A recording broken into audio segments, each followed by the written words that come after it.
ജീവമാത കാരുണ്യഭവൻ്റെ നടത്തിപ്പുകാരിയായ ഗിരിജയും കുടുംബവും മലയാളികൾക്ക് സുപരിചിതരാണ്. ഏക മകന് അവിടുത്തെ അന്തേവാസിയായ പെൺകുട്ടിയെ വിവാഹം ചെയ്യിപ്പിച്ച് കൊടുത്തുകൊണ്ടാണ് ഗിരിജ ആദ്യം വാർത്തകളിൽ നിറയുന്നത്. ആരോരുമില്ലാത്ത അനാമികയെ സ്വന്തം മകളായ ഗിരിജ സ്വീകരിക്കുകയും ചെയ്തു. അനാമികയും വിഷ്ണുവും ഇന്ന് ഒരു വയസ്സുകാരിയായ പെൺകുഞ്ഞിൻ്റെ മാതാപിതാക്കളാണ്. ഗിരിജയ്ക്ക് വിഷ്ണുവിനെ കൂടാതെ വർഷ എന്നൊരു മകൾ കൂടിയുണ്ട്.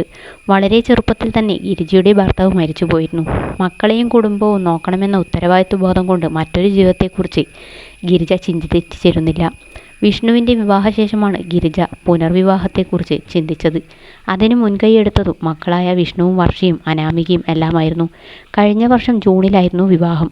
ഇപ്പോഴിതാ കുടുംബത്തിലേക്ക് പുതിയൊരു അതിഥി വരുന്ന സന്തോഷം പങ്കിട്ട് എത്തിയിരിക്കുകയാണ് വിഷ്ണു. അമ്മ ഗർഭിണിയാണെന്നും തനിക്കൊരു അനിയനോ അനിയത്തിയോ ഉടനെ പിറക്കുമെന്നും വിഷ്ണു പറയുന്നു. ഹലോ ഗൈസ്, ഞങ്ങൾ ഇന്ന് ഒരു റിവീൽ വീഡിയോയുമായിട്ടാണ് വന്നിരിക്കുന്നത്.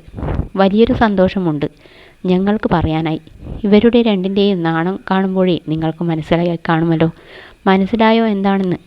അമ്മയും അച്ഛനും കൂടി എന്താണ് കാരണമെന്ന് പറയാൻ പോവുകയാണ്. വിഷ്ണു അങ്ങനെയാണ് പറഞ്ഞു തുടങ്ങിയത്. ഞങ്ങളുടെ പുതിയ സന്തോഷം ഉണ്ണിക്കും വർഷയ്ക്കും ഇടയിൽ വഴക്കുണ്ടാക്കാനും അടികൂടാനുമായി വീണ്ടും ഒരു അതിഥി കൂടി എന്നാണ്.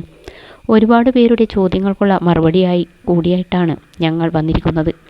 ഇവർക്ക് വരാൻ പോകുന്നത് അനിയനോ അനിയത്തിയോ ആണോ എന്ന് അറിയില്ല, ഗിരിജയുടെ ഭർത്താവ് പറഞ്ഞു. എനിക്ക് അനിയൻ പിറക്കുന്നതിനോടാണ് താല്പര്യമെന്നായിരുന്നു വിഷ്ണു പറഞ്ഞത്. എനിക്ക് ഇനി ഒരു അളിയൻ വേണ്ട, അനിയത്തി മതി എന്നാണ് വർഷയുടെ ഭർത്താവ് പറഞ്ഞത്. എനിക്കും അനിയത്തി മതി എന്നായിരുന്നു വർഷയുടെ മറുപടി.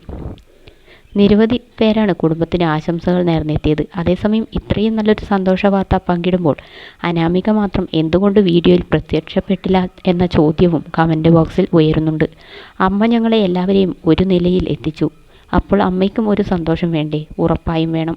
അമ്മയ്ക്ക് ഇതുവരെയും ജീവിതത്തിൽ കിട്ടാത്ത സന്തോഷം കിട്ടാൻ പോവുകയാണ്. അമ്മ പുതിയ ജീവിതം തുടങ്ങി. രജിസ്റ്റർ മാരേജ് നേരത്തെ കഴിഞ്ഞു.